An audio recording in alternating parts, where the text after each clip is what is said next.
Hello guys, नमस्कार। Welcome to online ज्ञान by आनंद। तो मेरे उत्तराखंड के प्यारे साथियों, उत्तराखंड सामान्य ज्ञान वन लाइनर सीरीज का एक न्यू पार्ट आज आपके समक्ष फिर से मैं शेयर करने वाला हूं। साथियों, यह डेली सीरीज हमारी आती है रात 8 बजे। इंटरनेट इशू की वजह से हम आपको ये दिन में प्रोवाइड कर रहे हैं, तो जब भी आती है आप लोग इसका फ़ायदा जरूर लें। साथियों, यह सीरीज आपके आगामी परीक्षाओं के लिए बहुत ही महत्वपूर्ण साबित होगी। बिना देरी के आपको बता दें, यदि आपको इसके पिछले लेक्चर देखने हैं तो इसी सीरीज के वीडियो डिस्क्रिप्शन में आप जाइएगा, वहाँ हमारे उत्तराखंड सामान्य ज्ञान वन लाइनर के पुराने पार्ट पढ़े हुए। पहले प्रश्न से आज की शुरुआत करते हैं। उत्तराखंड में 2011 की जनगणना हेतु कितनी भाषाओं का प्रयोग किया गया? तो उत्तराखंड में 2011 की जो जनगणना है उसमें उत्तराखंड में कुल 6 भाषाओं का प्रयोग किया गया। अगला सवाल, उत्तराखंड में वन व्यवस्था के लिए किसने पहली बार प्रयास किया? तो वनों से संबंधित व्यवस्था हो, वन कटाव से संबंधित वनों के कटाव कम हो, इसके लिए पहली बार जो उत्तराखंड में वनों से संबंधित व्यवस्था की गई, कमिश्नर ट्रेल की गई। आगे साथियों बहुत सारी व्यवस्थाएं इसमें की गई, जैसे 1864 में भारतीय वन विकास की स्थापना की गई। डिस्ट्रिक्ट वेंडिस इसके प्रथम वन महानिरीक्षक बनाए गए। उसी प्रकार 1865 में साथियों वन संबंधित अधिनियम लागू किया गया। इस अधिनियम के बाद वन से संबंधित कटाव जो है बहुत कम हो गए थे। 1868 में आगे फिर कुमाऊं वन विभाग का स्थापना किया। कुमाऊं में वन विभाग की स्थापना 1868 में की गई और 1869 में एक साल के बाद गढ़वाल में भी वन विभाग की स्थापना की गई। तो ब्रिटिशर्स ने, कमिश्नरों ने और उस समय के जो वायसराय थे, वनों से संबंधित अलग अलग व्यवस्थाएं यहाँ पे की, जो हमने आपको बता दी। साथ ही उस समय पे टिहरी पे जो है अलग राजतंत्र हुआ करता था, टिहरी राजशाही। तो 1850 में जाकर यहाँ पे वन विभाग की स्थापना टिहरी राजशाही ने भी अपने वहाँ पे कर दी थी। अगला सवाल, पर्वतीय विकास परिषद की स्थापना कब की गई थी? तो अलग राज्य की मांग को लेकर पर्वतीय विकास परिषद की स्थापना 1970 में की गई थी। अगला सवाल, एटकिंसन के अनुसार कुमाऊं का प्रथम वन संरक्षक किसे बनाया गया था? तो एटकिंसन के अनुसार कुमाऊं का प्रथम वन संरक्षक था हेनरी रैमजे। बाबर क्षेत्र के लिए वन संरक्षण कब घोषित किए गए थे? तो बाबर क्षेत्र के लिए वन संरक्षण किया गया था 1868 में। अगला सवाल, पारसर गौड़ द्वारा जगवाल जो प्रतिज्ञा फिल्म बनाई गई थी वो कब बनाई गई? तो आपको बता दें साथियों, गढ़वाल भाषा की जो पहली फिल्म है वह है जगवाल फिल्म। गढ़वाली भाषा में बनी। इसके निर्माता निर्देशक हैं पारेश्वर गौड़ जी और यह फिल्म बनकर तैयार हुई 1984 में। कोसी का घटवार के लेखक कौन है? तो कोसी का घटवार जो कृति है उसके लेखक हैं शेखर जोशी जी।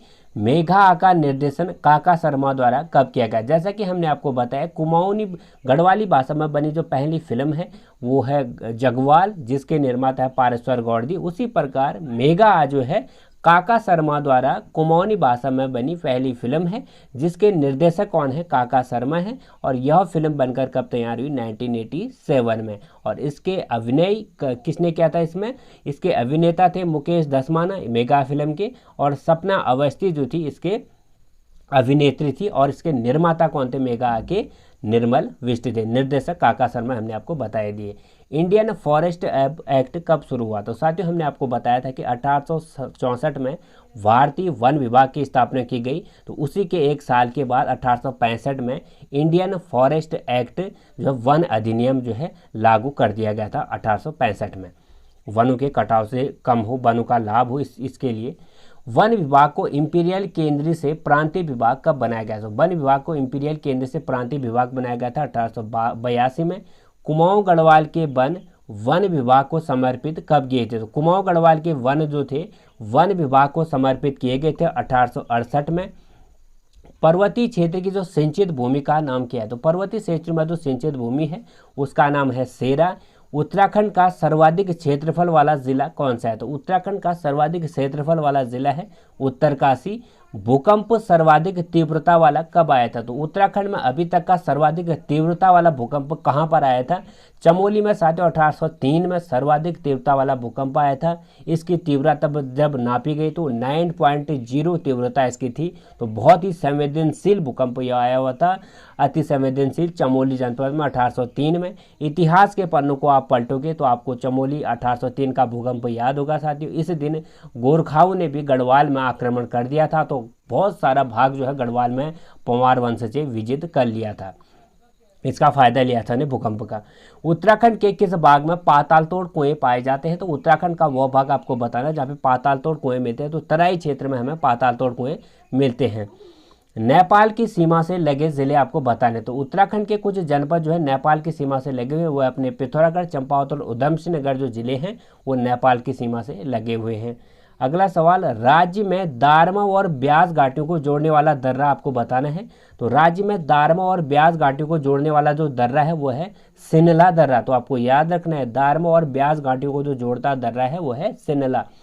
राज्य में नाहन पर्वत श्रृंखला कहाँ स्थित है? तो राज्य में नाहन पर्वत श्रृंखला स्थित है हल्द्वानी के पास। राज्य के किस जिले के दर्रे से तिब्बत और नेपाल के बीच व्यापार होता है? तो राज्य का उस दर्रे का नाम बताना आपको जहां से तिब्बत और नेपाल के बीच व्यापार होता हुआ है, पिथौरागढ़ का जो दर्रा है वहां पे। बद्रीनाथ कहाँ स्थित है? तो साथियों बद्रीनाथ है हमारा चमोली जनपद में, केदारनाथ है अपना रुद्रप्रयाग जनपद में, और यमुनोत्री और गंगोत्री हमारे उत्तरकाशी जनपद में। ये चारों धाम आपको याद रखने कहाँ पर है इनकी लोकेशन। फूलों की घाटी किस क्षेत्र में अंतर्गत आती है? तो हिमालय के क्षेत्र को जो प्राकृतिक तरीके से 5 भागों में बांटा गया है, उस क्षेत्र में यदि हम अपने फूलों की घाटी को देखें तो हमारा फूलों की घाटी आता है वृहद हिमालय क्षेत्र के अंतर्गत। दूधातोली किस क्षेत्र के अंतर्गत आता है? तो दूधातोली भी इस क्षेत्र के मध्य हिमालय क्षेत्र के अंतर्गत आता है। अगला सवाल, राज्य का कौन सा क्षेत्र भूस्खलन के मामले में अत्यधिक सुमेघता जोन में आता है? तो भूस्खलन के मामले में अत्यधिक सुमेघता जोन में आता है वाह हिमालय क्षेत्र। राज्य में मुख्य केंद्रीय भ्रंश रेखा स्थित है। तो राज्य की जो मुख्य केंद्रीय भ्रंश रेखा है वह वृहद और मध्य हिमालय के बीच है। वैज्ञानिकों के अनुसार उत्तराखंड में आने वाले जो भूकंप हैं उसका मेन कारण क्या है? तो वैज्ञानिकों की दृष्टि से उत्तराखंड में जो भी भूकंप आते हैं वो प्लेटों की गतिशीलता के कारण आते हैं। राज्य में बाढ़ आने का प्रमुख कारण क्या है? तो राज्य में जो बाढ़ आती है उसका मेन कारण है साथियों भूस्खलन और अतिवृष्टि। प्राकृतिक आपदाओं की दृष्टि से राज्य को किस जोन में रखा गया है? तो साथियों प्राकृतिक आपदाओं की दृष्टि से उत्तराखंड राज्य को अति संवेदनशील जोन 4 और 5 में रखा गया है भूकंप की दृष्टि से जो प्राकृतिक आपदाएं आती हैं। राज्य में सर्वाधिक औसतन वर्षा वाला स्थान कौन सा है? तो राज्य में सर्वाधिक औसतन वर्षा होती है राज्य की सबसे ज़्यादा नरेंद्र नगर में। उत्तराखंड के पूर्ण आंतरिक सीमाओं वाले ज़िले आपको बताने। तो पूर्ण आंतरिक सीमाओं वाले ज़िले हैं जिनकी सीमाएं न किसी राज्य से लगती है हमारे और न किसी देश से लगती है, वो अपने टिहरी, रुद्रप्रयाग, बागेश्वर और अल्मोड़ा जनपद जो हैं पूर्ण तरीके से आंतरिक ज़िले हैं, किसी बाहरी राज्य से और किसी देश से इनकी सीमाएं नहीं लगती है। राज्य के किस क्षेत्र में कुमाऊनी और गढ़वाली लोगों के अलावा पंजाबी, बंगाली, सिंधी और हरियाणवी लोग बसे हुए हैं? साथियों आपको बता दें कुमाऊनी, गढ़वाली लोगों के अलावा पंजाबी, बंगाली, सिंधी, हरियाणवी लोग बसे हुए हैं तराई क्षेत्र में। किस हिमालय का अधिकांश भाग वर्ष से ढका रहता है? तो हिमालय क्षेत्र का जो भाग है वर्ष भर आच्छादित रहता है बर्फ से, वह है अपना महा हिमालय। किस आपदा का विनाशकारी प्रभाव पड़ता है? साथियों आपको एक आपदा बताने जिसका विनाशकारी प्रभाव पड़ता है वो अपना भूकंप। लघु हिमालय किसके मध्य स्थित है? तो शिवालिक और महा हिमालय के मध्य है लघु हिमालय। उत्तराखंड का कितना भाग पर्वतीय है? तो कुल जो क्षेत्रफल है उत्तराखंड का उसमें से हम पर्वतीय भाग को मांगे तो सर्वाधिक और सबसे ज़्यादा पर्वतीय भाग है, क्योंकि हमारा राज्य पूरा पर्वतीय है साथियों। तो 86.07% पर्वतीय भाग हमारे उत्तराखंड का है। राज्य में दक्षिण से उत्तर की ओर बढ़ने पर सामान्यतः वर्षा की मात्रा क्या होती है? साथियों हम दक्षिण से उत्तर की ओर बढ़ें और वर्षा हो रही है तो सामान्यतः दक्षिण से उत्तर की जाने पर सामान्यतः वर्षा की मात्रा घटती जाती है हमारे राज्य में। विंटर लाइन नामक प्राकृतिक घटना कहाँ पर होती है? तो विंटर लाइन नामक प्राकृतिक घटना हमें देखने को मिलती है साथियों मसूरी में। विंटर लाइन घटना के तहत क्या होता है, जब सूर्य अस्त हो जाता है तो आसमान में हमें नीले और अलग अलग रंगों से जो है आसमान अलग अलग कलर का दिखता है, तो वही नीले नीले जो पट्टियाँ करके रंग हमें दिखते हैं वही विंटर लाइन की घटना है। यह हमें मसूरी में लगभग नवंबर, दिसंबर, जनवरी माह में इन 2 से 3 मंथ में देखने को मिलती है, जबकि काफ़ी श्रद्धालु पर्यटक यहाँ देखने के लिए आते हैं। राज्य की सर्वाधिक ऊंचाई वाली अधिकांश पर्वत चोटियां किस जनपद में है? तो राज्य की जो सर्वाधिक ऊंचाई जैसे नंदा देवी अलग अलग जो हमारी चोटियां हैं सर्वाधिक ऊंचाई वाली वो चमोली जनपद में है। भूकंप मापी स्टेशन हमारे उत्तराखंड में कहाँ कहाँ पर है? साथियों भूकंप मापने के लिए स्टेशन बनाए गए हैं गरुड़ गंगा में, टिहरी और देहरादून, लगभग 3 जो है भूकंप मापी स्टेशन हैं। नंदा देवी पर्वत श्रृंखला की ऊंचाई कितनी है? तो 7,817 मीटर ऊंचा है नंदा देवी पर्वत। राज्य के ज़्यादातर पर्वत पर्यटन जो है किस केंद्र में स्थित है? तो राज्य के जो ज़्यादातर पर्यटक स्थल हैं वह हिमालय और शिवालिक क्षेत्र के अंतर्गत आते हैं। नर और नारायण पर्वतों के मध्य कौन सा धाम स्थित है? तो नर और नारायण पर्वतों के मध्य हमारा बद्रीनाथ धाम। उत्तराखंड की किस नदी को ऋग्वेदिक सिंधु कहा गया है? तो उत्तराखंड की एक नदी है जिसको ऋग्वेदिक सिंधु के नाम से भी जाना जाता है, वह है साथियों हमारी अलकनंदा नदी। उत्तराखंड का कौन सा ताल जो जल विहीन है? तो जल विहीन ताल आपको बताना है वह अपना काणा ताल। साथियों काणा ताल की जो लोकेशन है टिहरी जनपद के अंतर्गत आता है। मसूरी से लगभग कुछ किलोमीटर दूर यह काणा ताल स्थित है और यह एक अच्छा पर्यटक स्थल आजकल माना जा रहा है साथियों, क्योंकि यहाँ पे बहुत से पर्यटक अब आने शुरू हो गए। पहले यहाँ पे कम आते थे, अब यहाँ पे बहुत आने हो गए। टिहरी जनपद में यह लोकेटेड है। नंदाकिनी नदी का उद्गम स्थल कहाँ से? तो नंदाकिनी नदी का उद्गम स्थल है साथियों हमारा त्रिशूल पर्वत से। मधुगंगा किसकी सहायक नदी है? तो मधुगंगा हमारी मंदाकिनी नदी का। पुष्पावती नदी को अन्य किस नाम से जाना जाता है? तो पुष्पावती नदी आप लोग जानते होंगे साथियों कहाँ बहती है? फूलों की घाटी में बहती है पुष्पावती नदी, और इसको हम किस नाम से जानते हैं? हिमगंगा और लक्ष्मण गंगा। नयार नदी गंगा से किस स्थान पर मिलती है? साथियों आप गंगा के बारे में आप लोग जानते होंगे, जब गोमुख उत्तरकाशी से हमारी भागीरथी नदी निकलती है और वह निकलते निकलते देवप्रयाग में पहुंचती है, और देवप्रयाग में वहां से आती है हमारी अलकनंदा नदी। तो अलकनंदा और भागीरथी का जब संगम यहाँ पे होता है साथियों देवप्रयाग में, उसके बाद यह नदी हमारी गंगा नाम से जानी जाती है, जहाँ तक भी बहती है। तो गंगा नदी जब बहती है, आगे बहती है, तो गंगा नदी नाम से जो भी नदी यहाँ से मिलती है, इसमें वो पहली जो सहायक नदी है वो मिलती है ब्यास घाटी फूलचट्टी में नयार नदी। तो नयार नदी में पहली नदी गंगा नदी में मिलती है नयार नदी, पहली वह नदी है जो नयार नदी है ब्यास घाटी फूलचट्टी में। किस नदी को अश्रु जल की नदी मानकर उसका जल हम नहीं पीते? साथियों अश्रु जल की नदी मानकर हम एक नदी का जल नहीं पीते, वह अपनी टॉन्स नदी। टॉन्स नदी के बारे में आप लोग अवगत हो, जैसे हमारे हिमाचल प्रदेश से हमारे जो बॉर्डर बनाती है टॉन्स नदी, जो यमुना नदी से हमें देहरादून में जिसका मिलन होता है टॉन्स शहर में, टॉन्स नदी, तो वही साथियों अश्रु जल की नदी मानकर उसका जल जो है राज्य के लोग नहीं पीते हैं। यमुना के पौराणिक नाम क्या है? तो यमुना का हम पौराणिक इतिहास देखें, पुराणों में इसका नाम है, तो पुराणों में इसको कहा गया है यमराज की भागिनी, सूर्य की पुत्री, और कालिंदी नाम से पुराणों में इसको जाना गया। तो ये फेमस है साथियों कालिंदी, ये आपको याद रखना है। टॉन्स नदी घाटी के निवासी अपने को किसका वंशज मानते हैं? तो टॉन्स नदी घाटी के जो निवासी अपने आप को कौरवों का वंशज मानते हैं। काली गंगा नदी का स्थानीय नाम क्या है? तो काली नदी के जो आर पार के निवासी हैं साथियों, वो काली नदी को स्थानीय नाम जो इनका है काला पानी गाड़ के रूप में जानते हैं। काली नदी को सबसे अधिक जल देने वाली नदी कौन सी है? काली नदी को सबसे अधिक जल देती है सरयू नदी। साथियों सरयू और काली नदी का जो संगम होता है पंचोसर नामक स्थान पे होता है, सारे आप लोग जानते हो। तो यही काली नदी मैदानी क्षेत्र में शारदा के नाम से जानी जाती है। पूर्वी धौली गंगा किस स्थान पर काली नदी से मिलती है? तो धौली गंगा और काली नदी का जो संगम होता है खेला नामक स्थान पर होता है। भारत और नेपाल की सीमा रेखा वाली जो नदी है, तो भारत और नेपाल की सीमा रेखा जो बनाने वाली नदी है वो अपनी काली नदी, जो भारत और नेपाल को बांटती है, और पता चलता है कि यहाँ से हमारा भारत है, यहाँ से नेपाल है, वो है काली नदी। किस नदी का मूल नाम परशुराम गंगा था? तो परशुराम गंगा किस का मूल नाम था? तो मूल नाम परशुराम गंगा था रामगंगा नदी का, जिसका परशुराम गंगा से अब इसका नाम रामगंगा नदी हो गया है।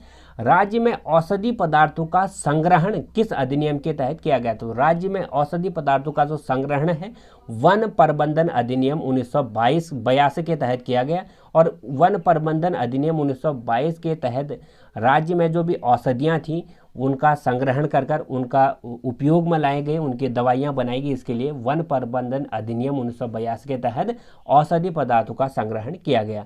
सुगंध पादप केंद्र की स्थापना कहाँ की गई? तो सुगंध पादप केंद्र की स्थापना की गई सेला कुई में। जड़ी बूटियों का संग्रहण कार्य कब शुरू हुआ? तो जड़ी बूटियों का संग्रहण कार्य जो है राज्य में 1972 से प्रारंभ किया गया। कुमाऊं की सबसे रमणीक झील कौन सी है? तो कुमाऊं की सबसे रमणीक झील है अपनी सात ताल, जो नैनीताल जनपद में है।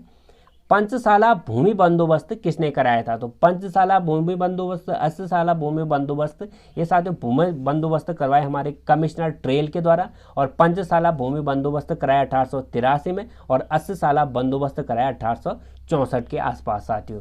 तो 80 साला बंदोबस्त करवाया था जेम्स ट्रेल ने, कमिश्नर ट्रेल ने, और पंचशाला बंदोबस्त भी कमिश्नर ट्रेल ने 1823 में ही करवाया था।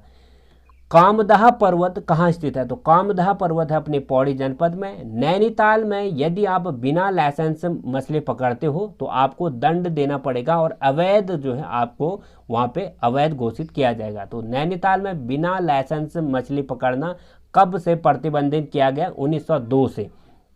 कुमाऊं कमिश्नरी ने संरक्षित वनों को 2 भागों में विभाजित किया था। तो कुमाऊं कमिश्नरी ने संरक्षित वनों को कब जो है 2 भागों में विभाजित किया? 1903 में। उत्तराखंड राजधानी स्थल आयोग को कितनी बार विस्तार किया गया? तो उत्तराखंड राजधानी स्थल आयोग को 11 बार जो है विभाजित किया गया। भारत में हिंदी के पहले डिलीट कौन बने थे? तो भारत में हिंदी के पहले डिलीट उपाधि धारक बने हमारे उत्तराखंड के पीताम्बर दत्त बर्थवाल।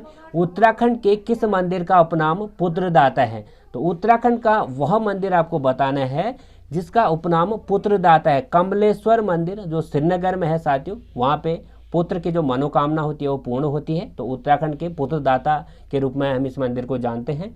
उत्तराखंड के प्रथम पत्र संपादक कौन थे? तो उत्तराखंड के प्रथम पत्र संपादक हैं हरगोविंद पंत। अगला सवाल, उत्तराखंड के पहले आईसीएस वीडी पांडे थे, तो दूसरे कौन हैं? तो साथियों उत्तराखंड से पहले आईसीएस बने वीडी पांडे, और दूसरे थे वीडी सनवाल। कंकोड़ा खाल आंदोलन कब और कहाँ हुआ था? कंकोड़ा खाल आंदोलन 1921 में चमोली में हुआ था। महालेखा परीक्षक का पद किस वायसराय के समय बना था? साथियों महालेखा परीक्षक का जो पद है वो सृजित किया गया था लॉर्ड कैनिन जब भारत का वायसराय हुआ करता था। अब बात करते हैं वो लॉर्ड कैनिन का वायसराय काल जो है भारत में कब था? 1856 से 1862 के मध्य जो है भारत का वायसराय था लॉर्ड कैनिन। भारत का प्रथम वायसराय भी हम लॉर्ड कैनिन को कहते हैं। क्यों कहते हैं साथियों? क्योंकि उससे पहले जो वायसराय का पद था वो जानते थे हम भारत का गवर्नर जनरल के रूप में। 1856 के बाद हम भारत के वायसराय के रूप में जानते हैं। तो लॉर्ड कैनिन ही बना भारत का पहला वायसराय साथियों। और बता दें उस समय यह महालेखा परीक्षक जो है पद सृजित हुआ। कुमाऊं का प्रथम उल्लेख किस स्रोत में मिलता है? तो कुमाऊं का प्रथम उल्लेख मिलता है हमारे आईने अकबरी में। हिंदू और धर्मराज पत्रिकाएं किसने लिखी थी? तो हिंदू और धर्मराज पत्रिकाएं लिखी थी श्रीदेव सुमन के द्वारा। कुमाऊं शब्द का प्रथम अभिलेखी साक्षी है, कुमाऊं शब्द का प्रथम अभिलेखी साक्षी है नागनाथ अभिलेख। गंगाद्वार के निकट किन शासकों का उल्लेख मिलता है? तो गंगाद्वार के जो निकट हैं वहाँ पे मिलता है भरूच, कुपिला और रतन और इतने सिरमौर, ये जो है गंगाद्वार के निकट मिलने वाले शासकों का उल्लेख है। पौड़ी में राजनीतिक सम्मेलन कब हुआ था? तो 9 जून 1930 को पौड़ी में राजनीतिक सम्मेलन हुआ था। व्यक्तिगत सत्याग्रह के लिए डाडमंडी सम्मेलन कब हुआ था? तो व्यक्तिगत सत्याग्रह के लिए डाडमंडी सम्मेलन हुआ था 8 दिसंबर 1940 को। इबटसन कांड कब हुआ था? तो 18 जुलाई 1928 को इबटसन कांड हुआ था। जहरी खाल झंडा सत्याग्रह का नेतृत्व किसने किया था? तो जहरी खाल में झंडा सत्याग्रह का आंदोलन किया था बलदेव सिंह आर्य के द्वारा। स्वराज पार्टी में शामिल राज्य के कौन प्रथम व्यक्ति हैं? साथियों स्वराज पार्टी में राज्य के एकमात्र व्यक्ति जो शामिल हुए वो है हरगोविंद पंत जी। टिहरी का कौन सा शासक अंग्रेजों की मदद से गद्दी पर बैठा था? तो टिहरी का एक शासक तो पंवार वंशी शासक था, वह गद्दी पर बैठा था। टिहरी का शासक बना वो अंग्रेजों की मदद से भवानी शाह। गोरखा उडियार कहाँ स्थित है? गोरखा उडियार उत्तराखंड के चमोली जनपद में स्थित है। 12 आना बीसी व्यवस्था किसने लागू की? तो 12 आना बीसी व्यवस्था कमिश्नर रैम जी ने शुरुआत की। मल्यू रोखनी नामक फूल की घाटी है, मल्यू रोखनी नामक फूल की घाटी है चमोली जनपद में।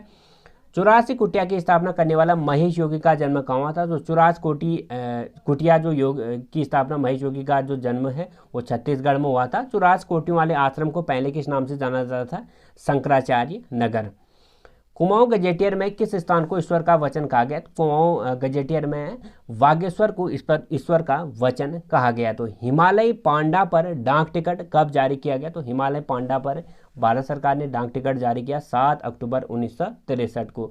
7 खून माप नामक खेल किस मेले को कहा जाता है? तो सात खून नामक खेल जो है हम कहते हैं साथियों किसको? गिंदी मेला को। गिंदी मेला कहाँ लगता है? पौड़ी जनपद में लगता है। गिंदी मेला में क्या होती है कि गेंद होती है, उस गेंद को दो गुट जो होते हैं वो पकड़ते हैं और वही गिंदी मेला होता है। 3 से 4 घंटे और चलता है साथियों, और इतना आसान भी नहीं है, गेंद को कई आदमियों के बीच से पकड़ना होता है साथियों। तो इस तरह से गेंद का ही एक मेला यह होता है। तो साथियों गेंद पर आधारित। तो साथियों आज की क्लास का ये सवाल हमारे हो गए। कैसा लगा हमें कमेंट सेक्शन में जरूर मेंशन करें। वीडियो हमारी अच्छी लगे तो लाइक करें, यदि आप नए हो तो सब्सक्राइब करें। साथियों बगल में बेल आइकन ऑन भी प्रेस जरूर करें। पिछले पार्ट इस सीरीज के आपको देखने हैं, डिस्क्रिप्शन बॉक्स में जाइएगा, वहाँ हमारे सारे पार्ट आपको मिल जाएंगे। धन्यवाद। God bless you. Have a nice day.